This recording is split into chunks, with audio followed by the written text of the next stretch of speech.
Elias wiped the counter. The gas station hummed with dull fluorescent light. It was 2 a.m. The air smelled of old coffee.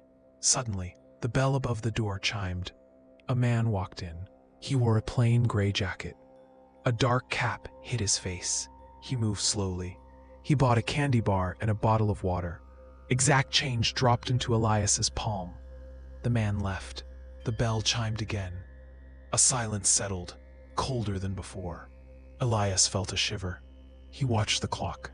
1 hour passed. It was 3 a.m. The bell above the door chimed. The same man entered. Same gray jacket, same low cap. Elias's hands froze on the counter. The man walked to the cold drink cooler. The gas station cooler hummed softly. Elias's hands were still. The man in the gray jacket opened the cooler door. A wave of cold air drifted towards Elias. The man picked out a bottle of water. It was the same brand he bought an hour before. He walked slowly to the candy aisle. Another candy bar went into his hand. Elias's eyes tracked his every move. There was no rush in the man's steps, no visible expression on his hidden face. The air in the station felt heavy now. Elias's heartbeat picked up its pace. This was not a normal return. He felt a knot tighten in his stomach. The man approached the counter. His hand reached into his pocket.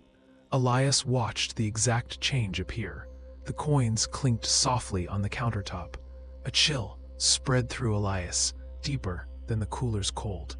He felt a growing sense of the unknown. The man in the gray jacket set his change down. He gathered his water and candy bar. Elias's gaze fixed on the cooler's reflective glass. A quick flicker passed across the surface. The man's reflection seemed to shift. It did not quite match his body. Elias's eyes narrowed. The image snapped back. But in that instant, the reflected jacket changed color.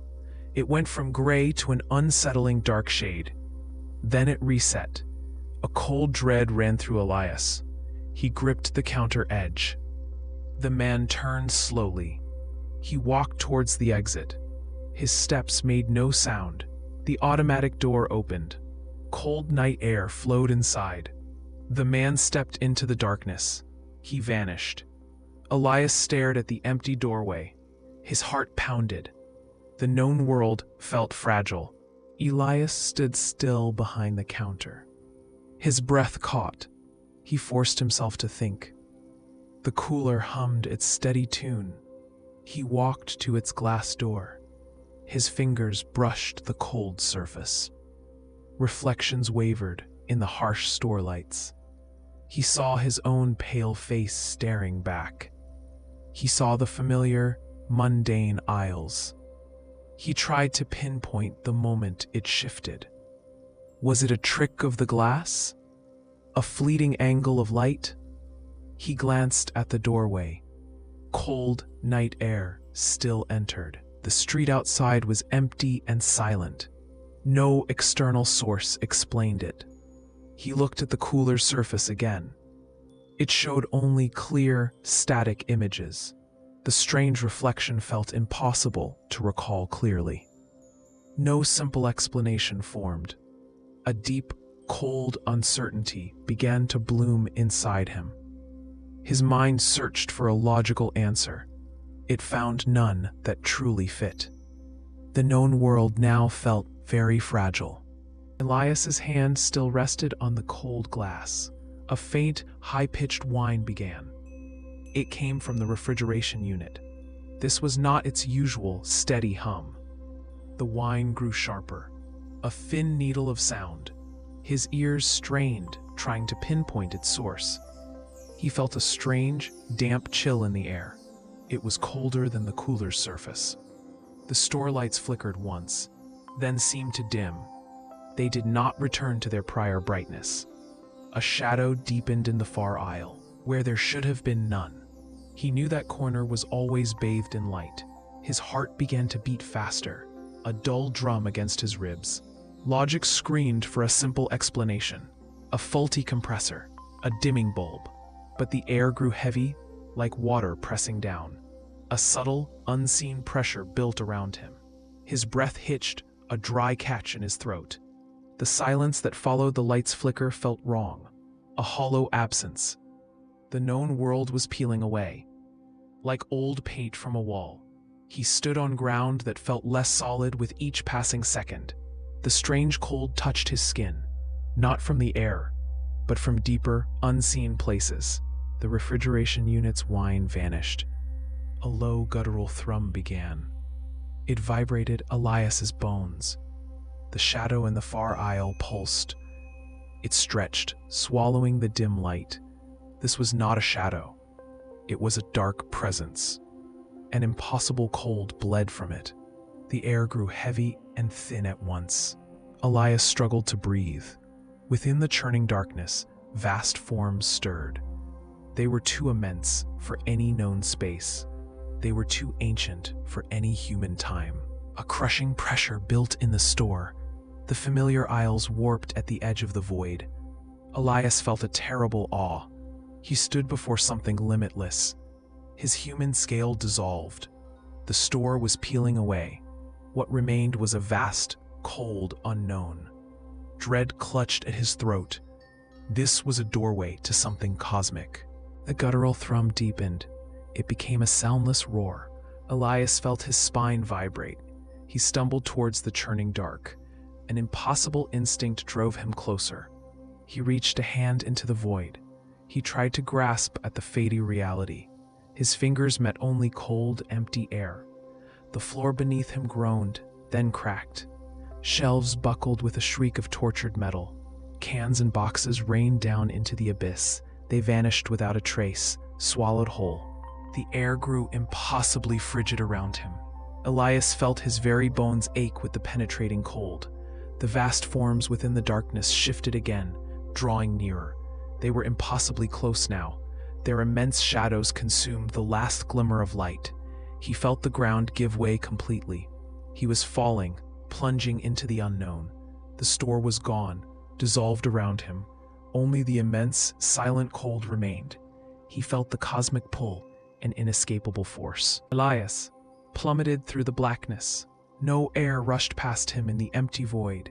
No sound broke the absolute stillness that enveloped him. His body twisted, a solitary leaf in an unseen, powerful current. The cold deepened, not just on his skin, but deep within his very bones. It felt as though his cells were freezing, turning agonizingly brittle.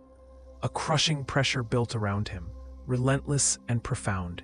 It squeezed his chest, stealing the breath from his lungs. He tried to cry out, a desperate plea, but no sound escaped his throat.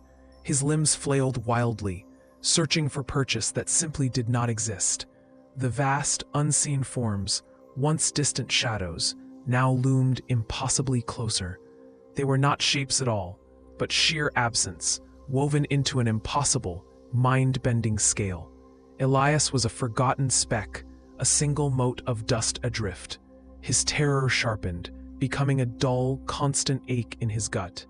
It was not the simple fear of death, but the profound dread of utter insignificance. He saw no stars, only the endless, consuming dark stretching into infinity. His mind splintered under the crushing weight of this impossible, alien scale. He was nothing. The world he knew, his entire life, was less than a fading memory. The cosmic pull intensified, a silent, all-encompassing force. He felt himself stretched, unmade, then reformed into something new. Elias felt solid ground beneath him. The crushing dark was gone. He lay on cool, smooth stone, not earth. Above, a sky stretched, vast and alien. It was a deep, bruised violet. Strange light pulsed from immense, silent structures on the horizon. These were not mountains, but impossibly tall, twisted spires of obsidian. The air was thin, tasting of ozone. A profound silence pressed in. His breath hitched, shallow and quick. He pushed himself up, limbs heavy, yet unharmed. The landscape stretched to infinity, filled with geometry that made no sense. No familiar stars gleamed, only swirling nebulae across the violet. His terror had softened into a chilling, quiet awe. This world was unmade, remade, utterly strange and beautiful. He was alone in its vast, silent expanse. The impossible reality seeped into his being. Elias stood upon the ancient, smooth stone. The violet light bathed the impossible spires. No sound broke the profound silence. The air tasted of deep time and ozone. He felt his human form, a small warmth in the cosmic cold. The landscape stretched, indifferent and infinite. Every direction led into geometric impossibilities. No familiar echo returned. This world was not built for him. It simply existed, vast and self-contained. He wondered if he was meant to witness it, or if his presence was an error, an unheeded whisper. He was a fleeting thought in its eternal dream. His former life felt distant, a fading image. This new reality settled, heavy and true. He was here. The way back was gone. Only the immense, beautiful unknown lay before him. And a question. What purpose could a single breath hold in a silence so deep,